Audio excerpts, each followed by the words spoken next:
I know many of you are grateful because I'm not afraid to speak the truth regardless of backlash. You've told me that. You've shaken my hands back there. Thank you for doing that. Not afraid to take what some consider bold stands against wokeness or the alphabet insanity or a lot of other hard stuff that so many pastors avoid. Well, today that's going to be tested. The Stewardship series is taking us into the subject of money. I know, from marriage to parenting and now money. I'm trying to get people to leave the church, right? No, I'm not. Many Christians do not like it when our pastors talk about money, and for good reason. Some so-called pastors talk about money so often and use so much manipulation that we do not want to hear about money. As a result, when you think about that, I know people who left their church after the giving series. I know people who left their church right before the giving series, right? I know some stay home when the subject is money. We act like the preacher can talk about anything but money. And many pastors are happy to oblige. Instead, we just trust God to give us the money we need, to give us the ministries that he wants us to have. And I say we because that's me.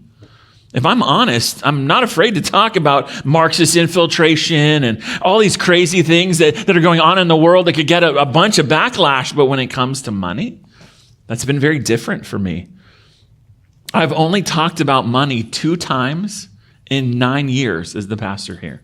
Once in 2015 and once in 2018, and that's it. 5+ years of not talking about money. But here's the problem. I know money is an idol for many. So if I don't talk about it, that idol isn't attacked, at least not by me. I know some Christians deal with financial fear, stress, and anxiety. So if I don't talk about money, I don't help them with any of that. I also know the number one reason spouses give for why they got divorced is money.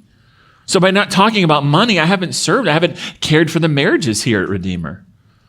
I know people are workaholics for money, but if that's not addressed, if I don't talk about it, then you stay the same. I know Christians can be stingy or frantic or angry or untrustworthy, all because of money, and I don't care for them when I don't talk about money. 1 Timothy 6:10 says the love of money is the root of all kinds of evil. So by not talking about money, I haven't talked about the source of all kinds of evil in our lives. According to one author, Randy Alcorn, 15% of everything Jesus said was about money. So I'm not preaching Christ if I'm not talking about money. So in all honesty, I have to apologize to you for being afraid to talk about money. Jesus talked more about money than he talked about heaven and hell combined. And you know why he did that? Because money can actually keep you out of heaven. Matthew 6:24, no one can serve 2 masters, for either he will hate the one and love the other, or he will be devoted to the one and despise the other. And he summarizes that by saying, you are not able to serve God and money. In the end, I have to talk about money because few things reveal our hearts more than our money does. You see, either God has your heart or money has your heart. So this message on the stewardship of money is really a message on the stewardship of our hearts. And money is just the X-ray. It's the EKG, it's the MRI that clearly reveals what's really going on deep inside of each of our hearts. This might be considered hard truths today. But it's not hard because the truths are hard. It's hard because our hearts can be hard to God's truths when it comes to money. So my hope is that this message is going to help our hearts, that it'll fight some of the sins that the love of money is the root of, that it'll help marriages stay together and help us get ready for when we stand before Jesus and give an account for how we used our money. Now, like the last 2 weeks, today's message is more of the what to think and what to do when it comes to money. And the recommended books from the pastors on the back of the handout in your program, those have a lot of the how to do it. So how do I put this into practice? You'll find that there. You see, at the end of the day, like your life and your family, you've been entrusted with your money. As we've seen in the series, God has entrusted everything we have to us to steward it how he wants, to steward it in ways that please him. And one day, he will hold us accountable for how we managed or how we mismanaged his stuff. This, again, is true of our lives and our spouses and our children. And it's true of our money. Now I say our money, but in reality, not a cent of it is our money, right? All of it came from God, and it all belongs to God, which makes all of us God's money managers. Listen, no pastor has the right to talk to you about your money, but our money isn't our money. Our money is God's money.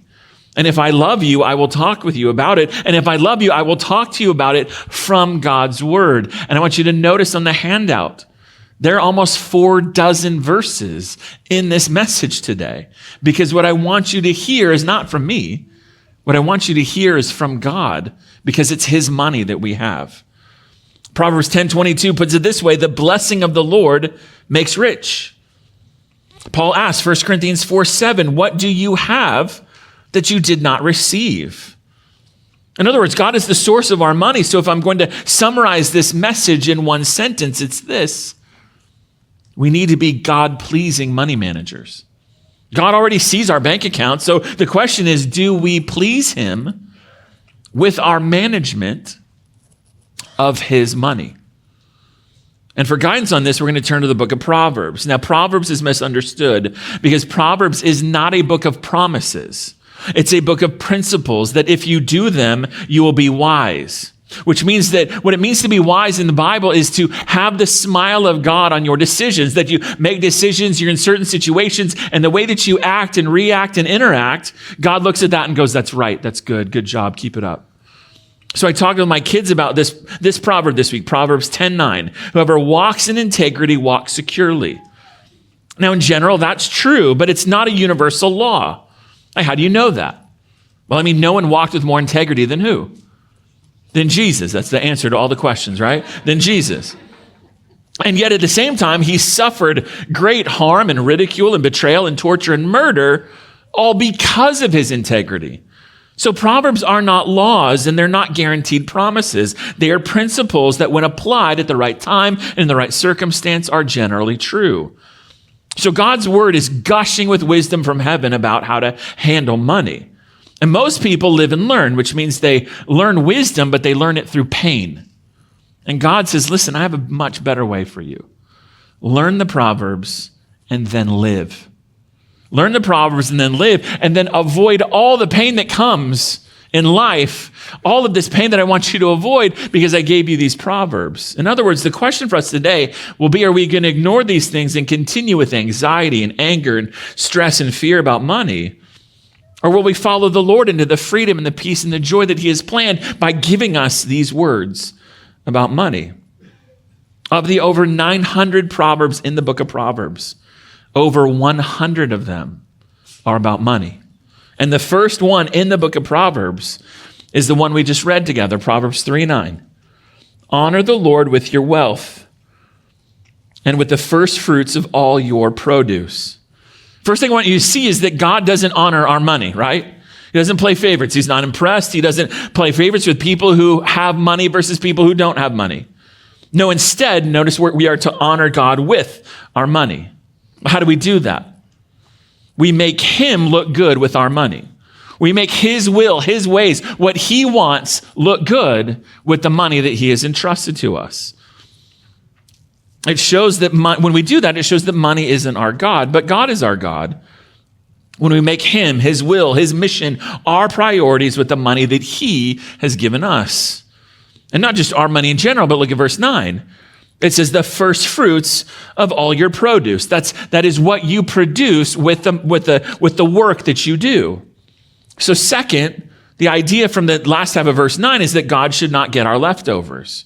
We should honor him with what we spend first.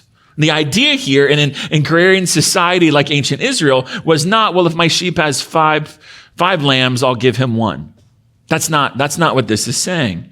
The idea is this, it's scarier. Give God the first one regardless, as an act of trust that he'll take care of you. See, returning the first part to the God who gave it does two things. It shows that he's first in our lives. Like, I'm going to trust you, that the best part is going to you. And it shows that we're trusting him to supply whatever else that we need. And you see this in verse 10. You do that, you do verse 9, then verse 10, your barns will be filled with plenty, your vats will be bursting with wine. Now, again, this is not a promise that you'll be rich if you honor God with your money. Again, Proverbs are principles. And this is the principle. Namely, if you prioritize God with your money and you don't give him your leftovers, third, you can trust him to take care of you. He will take care of you. So to get us started at being God-pleasing money managers, it starts with this. Point number one, love the giver, not his gift. Love the giver, not his gift of money. At the most basic level, we should love God, not money. I know that's like profound and deep, right? But no, love God, not money. In other words, God should have our hearts, our priorities. And when he does, it's seen in using our money for him, using our money for what he wants, using our money to advance his will, his mission in the world through the management of his money. But money has a power over us that makes it compete for our allegiance, doesn't it? Like it tries hard to get us to trade God's priorities for what? For ours. That's why Jesus said, you cannot serve God and money. He's saying either your money will serve God or money will be your God. It's that blatant. And in fact, there are examples in the Bible of this. Men named Balaam and Achan and Gehazi are biblical examples of people who made money their God and who were led astray by the love of money. But there was no one who was worse than who on this? Judas, right? He loved money so much. What did he do? He traded Jesus in order to have money. But people do that all the time.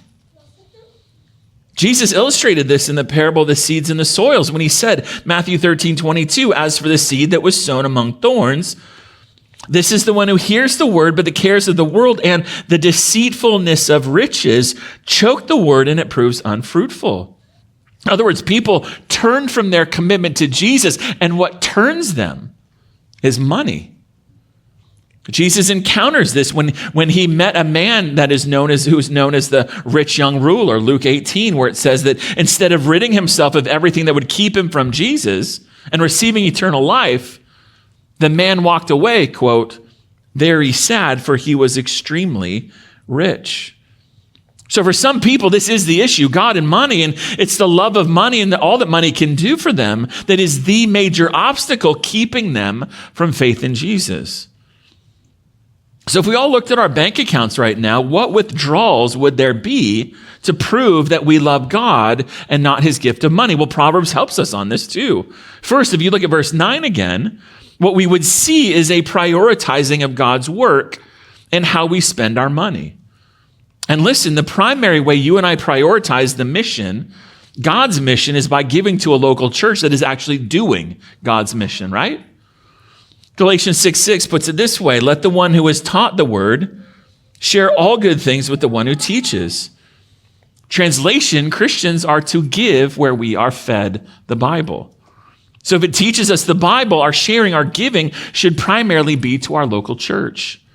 It is a privilege not just to have a local church, but to support the work of a solid local church. There just aren't many of them out there. You know, so when you found one and you have one, if your church is solid and biblical, then it's obedience to Galatians 6:6 to give to that work. Second, loving God and not money means using his money to be a good steward in the areas God has entrusted to you. So you show you love God when you take care of things like your family and the other things entrusted to you, like your body or your car, or your house, whatever, like these things that you've been entrusted with that you need to be a good steward of.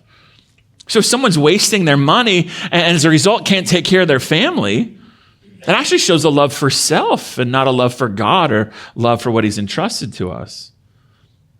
Third, loving God with our money will be seen in our bank account with investments in the knowledge of God. What do I mean by that? Well, listen to Proverbs 8:19. Wisdom is speaking and it says this, my fruit, the result of me in your life is better than gold. So what it's saying is like if you have gold here or wisdom here, you and I should trade the gold to have wisdom. My fruit is better than gold and even fine gold, and my yield is better than choice silver. So when we trade our money for things that help us grow in our knowledge of God, help us grow in living our life for the glory of God and the honor of God, to please God, that shows that we love God and not just the gift of money that he's given us. And fourth, you know you love God when you get your money in ways that are honest and honorable. Proverbs 1:13 talks about not joining people who make money through harming other people. And Proverbs, you read the book of Proverbs throughout, you'll see money proverbs that say things like lies and wickedness, things like violence, fraud, and oppression can actually make people very rich. But it doesn't prove that they love God, just the opposite. It actually harms people, doesn't love them either. So at the very basic level, we show we love God and not his gift of money when we see what pleases him in the withdrawals of our bank account. This actually isn't rocket science, though, if you think about it, right? I mean, loving the giver, not the gift. Like loving your mom more than the Christmas gift that she gave you? Like, duh, right? Of course, that's normal. That's right? And a child who's all about the gift and not their mom, we'd say is like spoiled or ungrateful, or they're just using mom for the gift. Money can get us twisted on this, though. Money plus leftover sin in our hearts can really get us twisted on this, because it's easy for us to justify selfishness and rationalize sin. So we just strip everything down to the bare foundation. It just starts with this. What has my heart? What has my heart? Is it God that I love, or is it money that I love? Do I use my money for God's purposes in the world, or do I use God for money because I'm the priority? This is why the prosperity movement drives me insane. I refuse to call it the prosperity gospel because there's not an ounce of good news in that movement. Listen, giving to God's priorities, giving off the top, giving 10%, giving 100% does not guarantee financial success. How do I know that? Because God cannot owe anybody anything, right? Job 41:11, God says this, "Who has first given to me that I should repay him?" Answer, nobody. Whatever is under the whole earth is mine. You can't give me anything that I don't already own. Romans 11:35 puts it this way, who has given a gift to God that he might be repaid? Again, answer, no one. You can't give God anything he doesn't already have. He cannot ever owe anyone anything. A gift with strings attached, like God will prosper me if I give this, that's not a gift. That is a purchase. And you cannot purchase God's blessing. That's blasphemy. You ever hear one of these con men say anything like, well, if you give to me, God will multiply it 100 times? What do you say to that? You say this, if that's true, give me $1 million and God will give you 100 million. Let's go. You think they're going to do that? No, because you just expose them as con men, frauds, and scams. You expose the fact that hell is their home.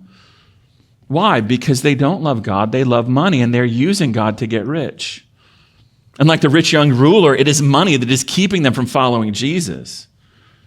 And so for all of us, we got to look at our bank account this week and pray, God, like as you scroll through it, God, does this show love for you? Or is this dominated by love for me? And Proverbs has more to say about money. We just scratched the surface. But interestingly, even though it can capture our hearts and control our lives and is the root of all kinds of evil, the Bible never says that money itself is evil. Did you know that? It's not evil. Like a knife, money is neutral. And like a knife, which can be used for surgery or for savagery, money can also be used for evil. And it can be used for good, for tremendous good in the lives of people when our money is used to honor God. Now, money's gotten a bad rap, though, because again, in response to con men disguised as pastors, what happened is the pendulum swings in some circles to a poverty mentality that says money is the root of all evil. But that's not true. That's misquoting the Bible. 1 Timothy 6:10 actually says, quote, "The love of money is the root of all kinds of evil." And that makes sense, right? Loving money, wanting it, needing it, that can drive people to sin. It can drive people to not live for Jesus and not love him. And it's that would lead people into all sorts of evil, but not money itself. However, with that said, in the hands of sinners whose hearts trick us, who can be deceived and hypnotized by what money can do for us, money can actually be dangerous. So if we're going to be God-pleasing money managers, we must, point number 2, beware of money's dangers. Point number 2, beware of money's dangers. Fools see sign that's like, don't touch wire. And what do? They touch it, right? Wise people know if I'm going to touch that wire, I better be careful. Better be cautious. Better respect that wire or it's going to hurt. And in the same way, we should be careful and cautious and respectful of money. So as we'll see, we can manage God's money God's way, or we can manage it the hard way. Like electricity, money can harm our lives if we aren't careful with it. Now, when Proverbs, in the book of Proverbs, you read this throughout, Proverbs primarily addresses 2 kinds of people when it comes to money, the poor and the rich. Now, the Bible doesn't say being rich is evil or good, and it doesn't say being poor is evil or good. Jesus was poor, and no one was more blessed. All right? So it's not true. So that concept is not true. Now, the poor in America aren't like the poor in Israel 3,000 years ago.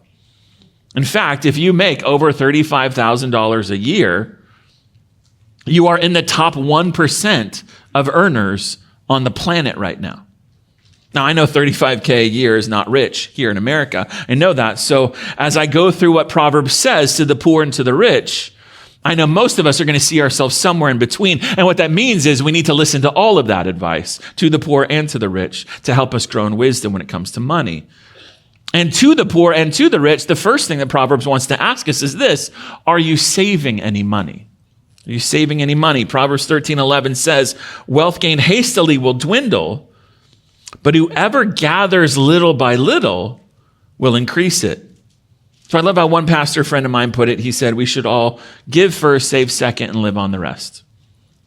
So with 10% of our income as maybe a good starting point, it's give the first 10% to honor God, the second 10% to build wealth, and then buy what you need with the leftover 80% as we grow in contentment with what God has given us.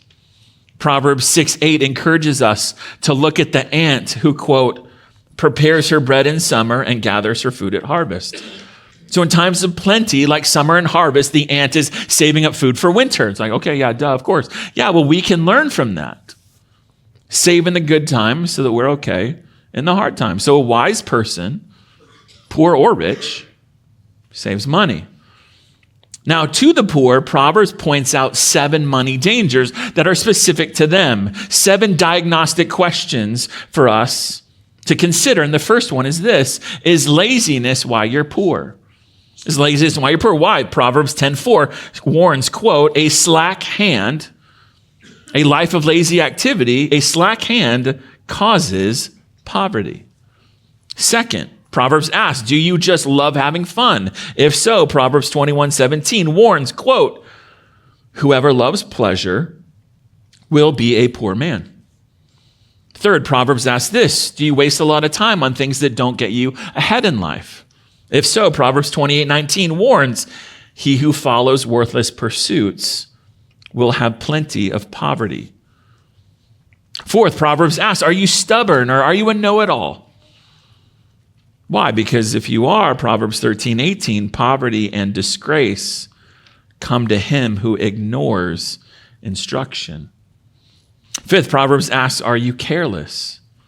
If so, Proverbs 21:5 warns, everyone who is hasty, everyone who's careless, everyone who's not thinking through what they're doing only comes to poverty. Seventh, Proverbs asks, do you lack self-control? If so, Proverbs 23:21 warns, the drunkard and the glutton will come to poverty. Seventh, Proverbs asks, are you greedy? Are you greedy for money? If so, Proverbs 28:20 warns, whoever hastens to be rich will not go unpunished. See, 1 Timothy 6:9 warns all of us this. It says, those who desire to be rich fall into temptation, into a snare, into many senseless and harmful desires that plunge people into ruin and destruction. So what's the answer? What's the counter to greed? Hebrews 13:5 tells us, says, keep your life free from the love of money. Get that out of your heart. Get that out of your life. And the response, what's the contrast to that? The verse continues, be content with what you have. The answer to greed is contentment. Being grateful and content with what God has given us instead of demanding that we have more. So that's for the poor, diagnostic questions. But what about the rich? Proverbs has wisdom for the rich if they will listen to it. It helps keep their eyes open for 9 specific dangers that come from money. And the first one is that money can be lost if we become the things that we just saw. Things like lazy and fun-loving and a time waster, stubborn, careless, out of control, and greedy. If we become those things, all of those things can lead to poverty if we're not careful. Second, even though Proverbs 10:15 says money can give security, money can also create a false sense of security because Proverbs 11:28 says, whoever trusts in his riches will fall. Whoever trusts, whose hope, like whatever's got, like I've got my money, so I'm good, says they'll be brought down. Third, the rich have to watch out for fair weather friends. Proverbs 19:4 puts it this way, wealth brings many new friends. Money comes with friends who are friends, as long as you still have money. Fourth, money leaves a lot easier than it comes. And people say, that's right. Proverbs 23:4, do not toil to acquire wealth. When your eyes light on it, the idea there is your eyes like, oh, there it is. When your eyes light on it, it is gone. For suddenly it sprouts wings, flying like an eagle toward heaven. Fifth, the rich are susceptible to being prideful. Proverbs 28:11 says this, a rich man is wise in his own eyes. 6, having money can actually turn people into jerks. Listen to Proverbs 18:23. The poor use entreaties. They're kind, they're nice. But the verse continues, but the rich answer roughly. 7, the rich are inclined to forget God. Proverbs 30 verse 2 says, don't give me riches, lest I be full and deny you and say, who is the Lord? Again, money can become your God if you don't keep it in its place, which is as a servant of God. Deuteronomy 8:17 puts it this way, beware lest you say in your heart, my power and the might of my hand have gotten me this wealth. You shall remember the Lord your God, for it is he who gives you the power to get wealth. And 8, the rich are susceptible to bribery and ransom. Proverbs 13:8 puts it this way, the ransom of a man's life is his wealth, but a poor man hears no threats. Why is that? Because they don't have anything. I'm going to kidnap a poor guy. I'm not going to get anything from that. The idea here is no one threatens the poor because they don't have anything, but the rich have targets on their back from shady people. Now, this point you might be thinking, so I can be rich and have a false sense of security and some fair weather friends and be susceptible to things like pride and being a jerk and forgetting God and all of that. I'll take that risk, right? Give me that. I'll be rich and I'll do all of that. But the 9th warning to the rich is incredibly grave. Proverbs 11:4, riches do not profit in the day of wrath, but righteousness delivers from death. No matter how much money you have, it is worthless to buy your salvation. Only righteousness rescues from God's wrath, but it's not our righteousness, right? It's the righteousness of Jesus, which is his perfect record as this sinless, holy God, which he trades for all of our unrighteousness, all of our sin when we believe in him. We give our life to him, he gets all our sin, and he exchanges it for his perfect life. So he gets punished on the cross. We get his blessing, which is fellowship with God, friendship with God now and forever in eternity. That's why 1 Peter 1:19 says that what buys our salvation is not silver and gold, but, quote, the precious blood of Christ. So if that's the case, believe in him. Give your life to him. It's one thing to talk about money. It's another thing to talk about your eternal soul, which is far more important. Now, Proverbs says there are some things that are far better for us to have and pursue than money. It's crazy, but there is. It says righteousness is better than money, which we just saw. Yep, that's better. I can be poor, but if I'm going to heaven, that's okay. The fear of the Lord is better than money. Wisdom is better than money. Understanding is better than money. Integrity is better than money. Proverbs 31:10 says a godly wife is better than money. And Proverbs 22:11 says a good reputation is better than money. So if you're dirt poor, but you have all of that, You are filthy rich in what matters. And it matters because it matters to God. This is Proverbs 28:6. Better is a poor man who walks in integrity than a rich man who is crooked in his ways. Now we'll say to that, well, I can have both, right? I can have integrity and riches. Yes. But like a soldier alert at his post, you have to be on guard and alert for the dangers that come with trying to get money and having money or having no money. There are dangers involved. And think about this too. Like, God doesn't say to us, you know what? You have to manage my money. And I'm not going to tell you how to do it. I'm not going to tell you what to look out for. It's all up to you to figure it out. But guess what? I'm going to come to you one day and I'm going to assess how you do in the management of my money. Good luck with that. No, that's not the God of the Bible. That's not our God. He is kind and he's gracious. And he says to us, here, let me help you manage my money by filling my word with advice, with counsel, with commands that tell you, here's how you do that in a way that honors me, in a way that shows that I'm your God and not money is your God. And here's some of the dangers to be aware of, regardless of how much money I've given you to be a steward of. Now, God-pleasing money managers, as you go through the book of Proverbs, you begin to see that there's a pattern that all God-pleasing money managers are marked by this one quality. They're not stingy, miserly, or cheap. Like God-pleasing money managers are generous. Money's value, therefore, if we put it all together, money's value is seen in how we honor God with it and how we bless others with it. When the wise are talked about with money, they're often described as being generous. Like Proverbs 21:26 says, the righteous gives and doesn't hold back. They're not stingy, they give. Or like Proverbs 11:25, whoever brings blessing will be enriched. And one who waters will himself be watered. But the people curse him who holds back grain. They curse those who are stingy, who hold back. But a blessing is on the head of him who sells. People love generous people. However, Proverbs 28:22 says a stingy man, a man who's not generous, hastens after wealth and does not know that poverty will come upon him. Similarly, Proverbs 28:27 says this, whoever gives to the poor will not want, but he who hides his eyes will get many a curse.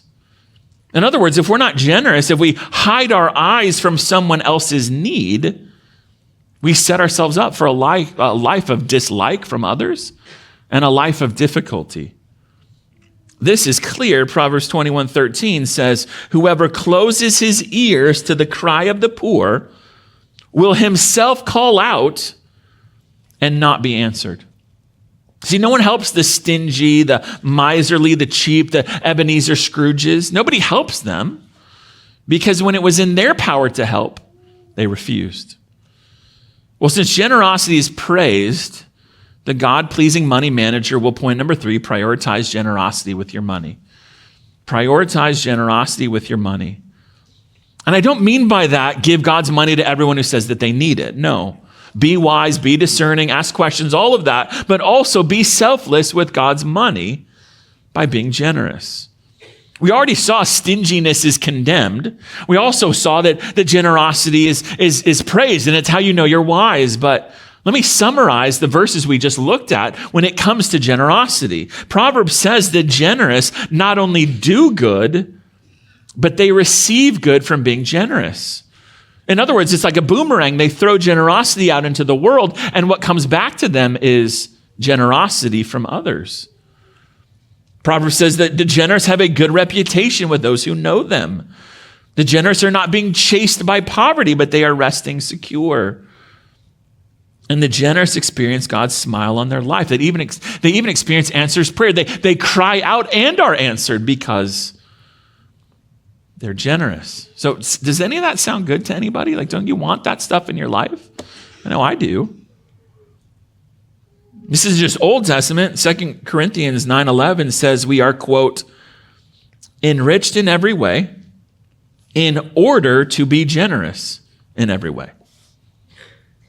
Let me say that again. We are enriched in every way in order to be generous in every way. So God gives us portions of his money so that we will be generous with others, to others with it. And the result of our generosity, the verse continues, is that, quote, through us will produce thanksgiving to God. So when we are generous, particularly when we are generous through a solid local church, the result of that generosity is worship. Worship is produced in others when you and I are generous. So if you're sitting there going, look, Pastor, I would love to be more generous, but I just can't. Like, I'm living on the edge. I'm living on, like that's too hard for me. I'm going to try to help with that really quickly. Let's start with your next check. Give first. Start with 10% if you can. If you can't, 5%, 1%. Just do something. Next, whatever amount you give, put that same amount in savings. Then with the leftover, separate your expenses into needs and wants. So needs are like food, shelter, transportation, utilities, insurance, all that stuff. Wants is everything else. And then take a look at the wants list and say, can I do without some of this in order to be generous with the money that God has given me? Now maybe you can't. But I'm sure that most of us can do that. And then what you do is you find people, you find organizations, whatever, where you're like, I love them. I want to be generous with them. Now let me ask you, as you think about this, why do you think there's so much? I mean, I think there's like half a dozen verses right there on this. Why do you think stinginess is condemned in the Bible? And why do you think there's so much encouragement in the Bible to be generous? I think it's because God sees himself in our generosity, and that pleases him. When you think about it, no one is more generous than who? So when we act in ways that are the opposite of God, it's clear that what? That's not a good thing. But when we act in ways that match him, that is a good thing. So he gives us life and breath and everything else. He is constantly giving. And so it makes sense that it pleases him when we're generous, because it proves that his generosity is what? His generosity is changing our lives when we're generous. In other words, it makes us more like him, the generous one, when we're generous. And that's a really good thing. And it makes sense why God says, 2 Corinthians 8:7, as it relates to being generous, that we should, quote, excel in this act of grace. Excel, move forward in being generous. And since it's safe to say that probably all of us are rich compared to all the people in the world and all the people who've ever lived, let's consider 1 Timothy 6:17, which says, as for the rich in this present age, charge them not to be haughty. We saw that in Proverbs. Not to be prideful, nor to set their hope on the uncertainty of riches. We saw that too, right? But to set their hope on God, who richly provides us with everything to enjoy. They are to do good and to be rich in good works. Well, how do you do that? Verse continues, to be generous and ready to share. Why? Verse continues, thus storing up treasure for themselves as a good foundation for the future, so that they may take hold of that which is truly life. Translation, when you are generous, you are living for the next life. You're seeing the priorities of heaven are more important than the priorities of earth. And I'm creating a sure foundation for that day when I stand before him and give an account for my stewardship. Now, on that note, I want to do a little family business with all of you. Can I do that? Is that okay? A little family meeting. I call us the Redeemer family, so every once in a blue moon, we need to do a little family business. Now, before I do that, if you're a guest, don't care about your money at all. I care about your soul. As I said earlier, this is the third money message in 9 years. And what I want for you is for you to know Christ if you don't know him. And if you do know him, I want you to love and serve him. I'm saying that, you might be thinking, I know why that preacher's talking about money today. Church is broke. Betcha. Church is broke. No, that's not the case. We're doing fine financially. If you're wondering why we took the financial info off the back of the program, it's not because we're struggling. It's because info like that really belongs to members. And so members will get that information in emails that will go out on a regular basis to them. You might think, well, the church is doing fine financially. It doesn't need my money. However, when you and I think like that, if we think like that, we're thinking about the church as what?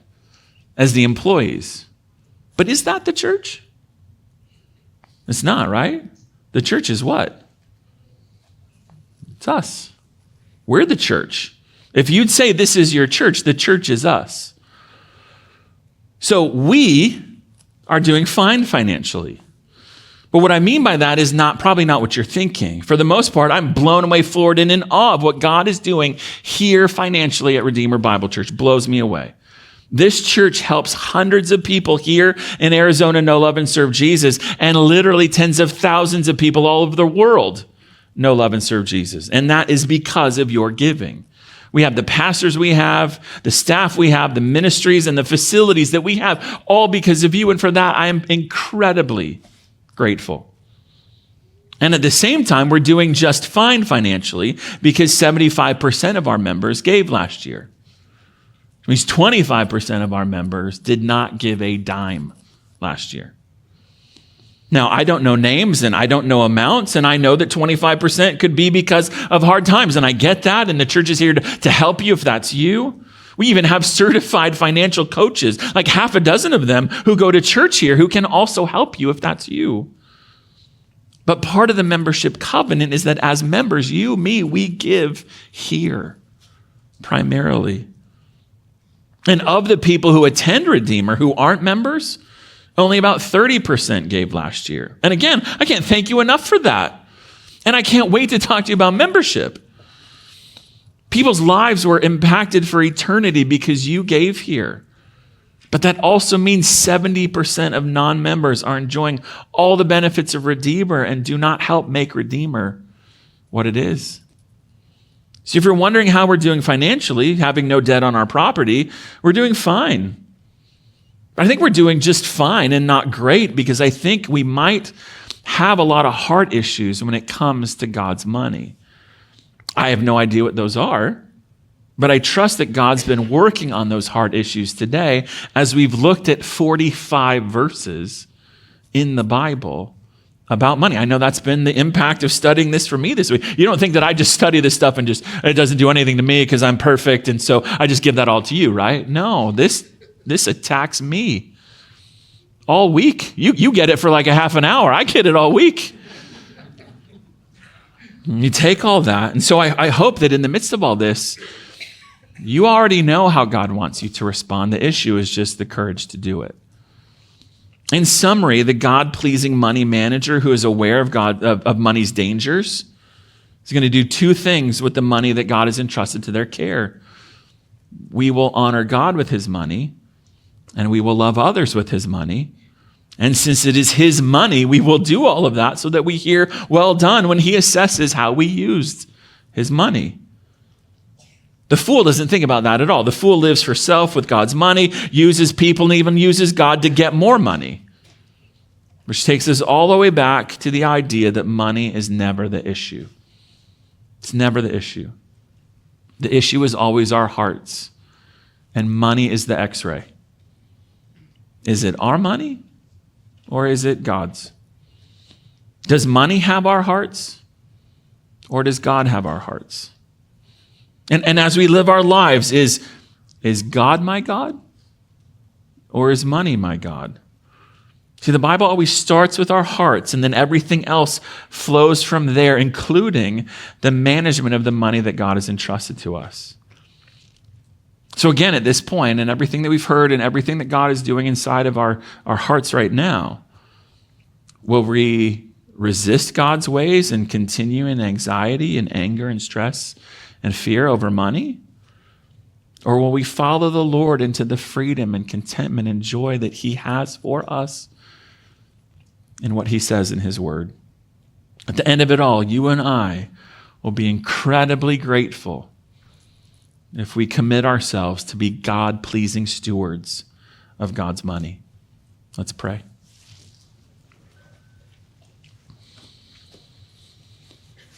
Jesus, 2 Corinthians 8:9 says, "For you know the grace of our Lord Jesus Christ, that though he was rich, yet for your sake he became poor, so that by his poverty we might become rich." Jesus, you left heaven. You left the riches of heaven. You became a human being. You came here. You died a death on the cross in utter poverty, so that we, through your death, might become eternally rich. And so I pray that for every single person listening to me, that the money issue won't be the major thing that they hear today. And what they hear today is that you are God. And that Jesus, when you humbled yourself and became a human being and died on the cross for human sin, that it is from that fact, from that reality in our lives, that we say, like we sang earlier, lover of my soul, the one who died for my sins, I want to live for you. And we can say that in general, but we say that today when it comes to our money, which really isn't our money, it's yours. Give us the grace to respond to the truths of the gospel, the truths of what you've done. Give us the grace to live our lives in ways that are pleasing to you when it comes to our money. Pray this in your name. Amen. Hey, thanks for tuning in to our Redeemer YouTube channel. If this is helpful for you, please make sure that you like this video, smash the subscribe button, and hit that bell icon. It will help us reach more people with biblical truth. Thank you so much.